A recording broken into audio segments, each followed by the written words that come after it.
Hi class, welcome back. We're going to be looking at how actin and myosin interact with one another to create the sliding filament theory of how muscles contract. So let's take a look at the muscle proteins. And when they come in three flavors, we have contractile proteins, we have regulatory proteins, and we have structural proteins. Those are three different types of proteins. The contractile proteins are actin and myosin, and actin is thin. Actin is thin. Myosin looks a little bit thicker when we compare them. So we look here, actin, I'll put an A for actin. Those are the blue ones. Those are thin. And if you look at the reddish ones right here, I'll put an M. Those are myosin. Those are thicker. So there's going to be this interaction, even though in this picture here down below, right, they kind of look pretty close. But in actuality, actin is thin, myosin is thicker. Okay.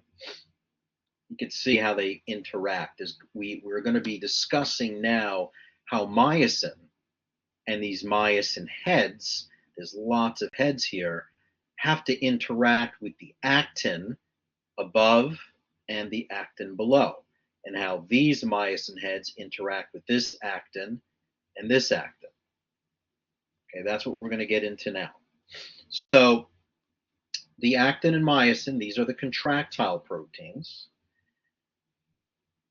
The regulatory proteins are troponin and tropomyosin. These are very important. The regulators, these are like the on and off switch. They're going to regulate whether the contraction is going to happen or not.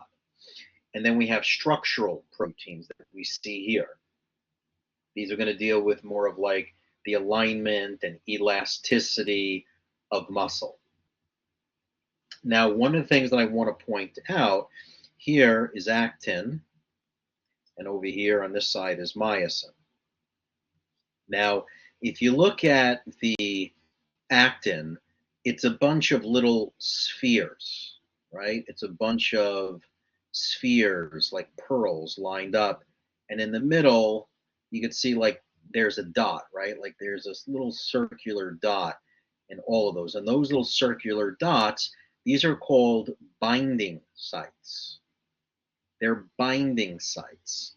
Well, what's going to bind on those exact sites? Well, what's going to bind there are the myosin heads. These guys over here. The myosin heads are on myosin, but they have to find a way to interact with these myosin binding sites. However, in this picture, they are currently covered. Well, what are they covered by? They're covered by this protein called tropomyosin. So tropomyosin is this long string-like protein that's covering the binding site that's on actin. What's the binding site for? Well, the binding site is for the myosin heads, but it can only bind if it can find the binding site, but they can't find it here in this picture because they're covered by tropomyosin and its good friend troponin, which are these blue structures. Think of the troponin as like staples. They're staples. And what the staples are doing is that they're holding tropomyosin in place. What place? It's holding it in place so that these myosin binding sites are covered. And as long as they're covered, the myosin heads cannot connect and interact for a contraction. Ah, okay, I follow. So somehow these guys on the myosin, you can see there's a binding site on myosin, and it's called the actin binding site. So the actin binding site is on myosin, and the myosin binding site is on actin. And they have to connect with one another. Okay, so you could see the same thing. Here's the thick filament, here's the thin. Thin is actin, and you could see once again, you have tropomyosin, which are the strings that are held down by the staples called troponin, and you can see the binding sites are covered. The binding sites are covered so that these myosin heads can't interact. They can't interact just yet. But something has to happen to make the myosin heads connect to actin. What's going to happen involves calcium. Tell me, tell me. No, I'm not going to tell you yet, but it does involve calcium. So far we've learned about the sarcomere. The sarcomere this shows up on a lot of like national boards and like state board exams. What is the functional unit of muscle? The functional unit of muscle is called the sarcomere. They like those functional unit questions, like what's the functional unit of the nervous system? It's the neuron. What's the functional unit of the kidneys? It's the nephron. What's the functional unit of muscle? It's the sarcomere. What is the sarcomere made up of? Well, regulatory proteins, contractile proteins, and the structural proteins. The contractile proteins are actin and myosin. The regulatory proteins are tropomyosin and troponin. And the structural proteins are titin, dystrophin, nebulin, meson, and connectin that are dealing with the alignment, the stabilization, the elasticity, and extensibility of muscle. So they're important. But yes, we're focusing mostly on these two from a physiological standpoint. But these are very important. I mean, if there's an autoimmune condition against this protein, that's called muscular dystrophy. Muscular dystrophy is when the body attacks these type of proteins. Right? Here's a close-up look at actin, troponin, and tropomyosin. Okay? Each one of these is called a G molecule. Each one of these is called a G molecule. And this whole thing together, they call it an F strand. An F strand is just a whole bunch of these G molecules connected to one another. Notice the binding sites are covered by tropomyosin, and you can see troponin, the staples holding it in place. Here's the myosin. Here are the myosin heads. Remember, the binding sites are going to be here. Lots of myosin heads, lots of them. So what has to happen? What has to happen is that if we think back, the magic is in the calcium. Calcium comes in, and calcium is the staple remover. So in the presence of calcium, calcium comes in, finds the troponin, and plucks it out. If calcium comes in and removes the troponin, if it removes the troponin, then what happens to tropomyosin? Well, that means tropomyosin, there's nothing holding it in place, so technically it can move out of the way, exposing these binding sites. And if they're exposed, then what happens? If they become exposed, then these myosin heads can now connect. They can all connect. And when they connect and they make contact, they can make these muscles contract. Where is this? How is calcium trickled down to affect this?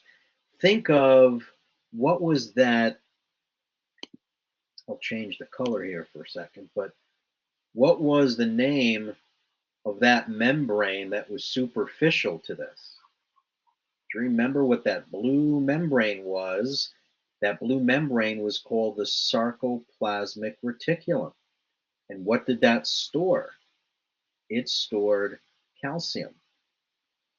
So if the sarcoplasmic reticulum releases the calcium, then what ends up happening is the troponin is removed.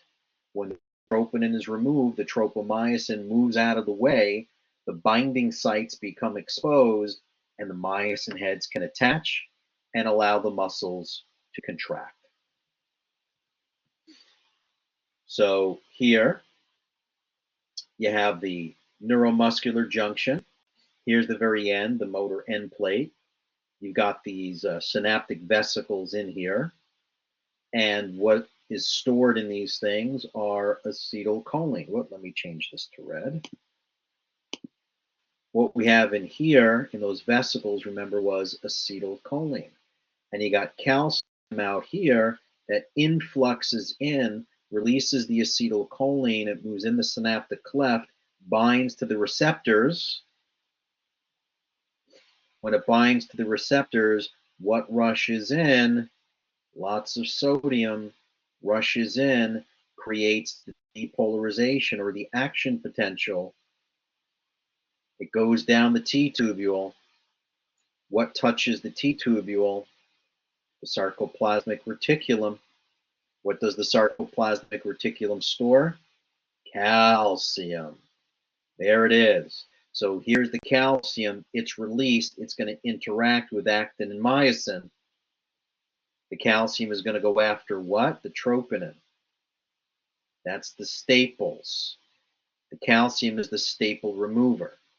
So the calcium goes after the troponin, plucks them out, tropomyosin moves out of the way, and now look what happens. The myosin bends. There's a hinge here and a hinge here. Think of it as like an elbow and wrist type of junction.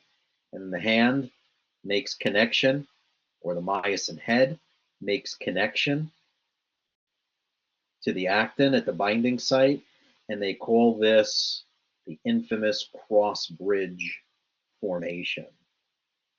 That's the cross bridge formation. And then the muscle can slide, it can contract. The contraction begins. You can see it moves in closer together. This is the actin, and the blue one, the thick one, that's the myosin. Now, in order to stop this from happening, here are the steps that end the contraction. Well, since the acetylcholine sparked the whole thing, we have to remove the acetylcholine by an enzyme called acetylcholine esterase. Anything that ends in ase is an enzyme. Remember, anything that ends in ose is a sugar, and anything that ends in ogin is inactive, like glycogen is an inactive. Sucrose, glucose, fructose, those are sugars. Lipase, carbohydrates, those are enzymes. Esterase, so acetylcholine esterase is an enzyme that breaks down acetylcholine. If there's no acetylcholine, then nothing is happening here. So then what happens is the calcium gets restored. There's like reuptake of the calcium back in the sarcoplasmic reticulum, and then there's no more cross bridge, and the contraction ends. Okay. In order for this to detach, not for the contraction, but in order for this to detach, that takes ATP. It takes energy to release this. Okay.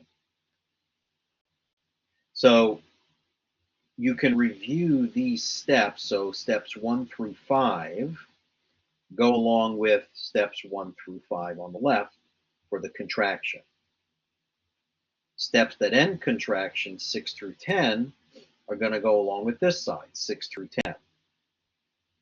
So we went along everything here, right? You've got the keys, I'll just point it out. At the neuromuscular junction, acetylcholine is released. We know that. Now, when that acetylcholine releases, it's going to bind to the receptor.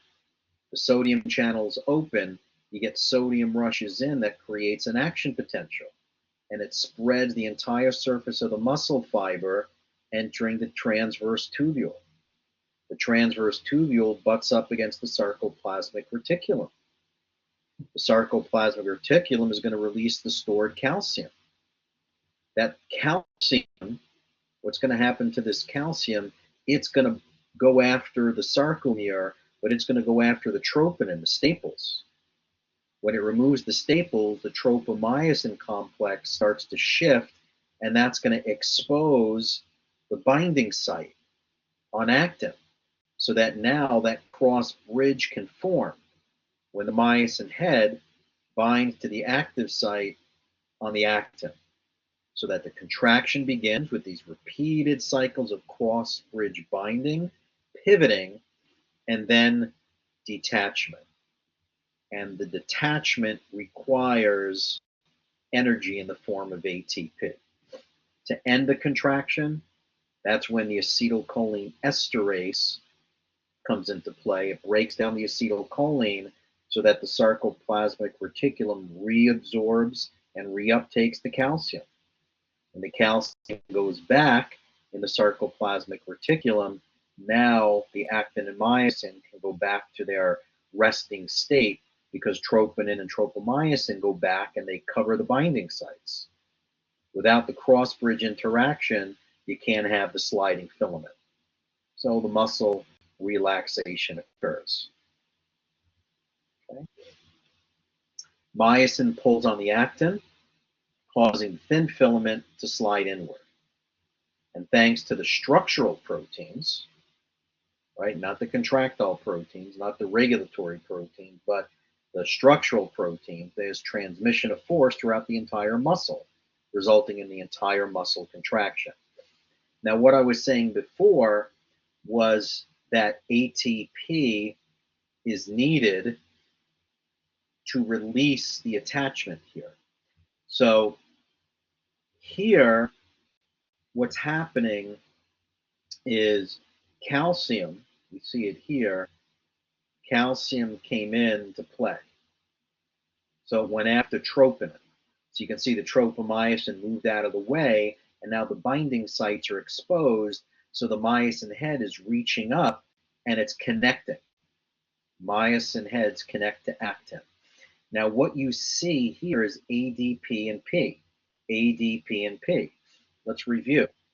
Adenosine attached to one phosphate is adenosine monophosphate. Mono means one. Attach another phosphate to it, and now you have adenosine diphosphate. Di means two, 1, 2.